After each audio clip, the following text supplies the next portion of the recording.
Hello guys, for today's video, ayan, papakita ko po sa inyo kung ano po yung aking mga nakolekta na donation. Ito po yung lahat-lahat at nagpapasalamat din po ako sa nagbigay po ng mga crop top, mga t-shirt na pambabae na ayan po. Bigay po yan ng isang Good Samaritan na gusto niya na ipamahagi po yung kanyang mga t-shirt. Ayan, kaya po yan. At ito po yung kabuuan po ng aking video. Ayan po, lahat ng mga nagbigay. Maraming salamat po sa inyong lahat, guys. Thank you.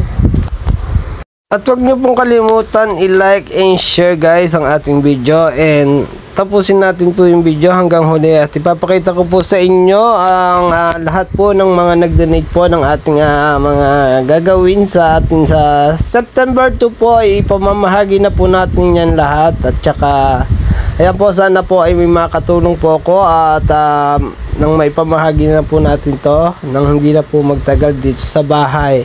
Kaya po kita-kits po tayo sa September 2 po. Ayan, maraming salamat po, guys. Ayan. This is Oye 1982 vlog.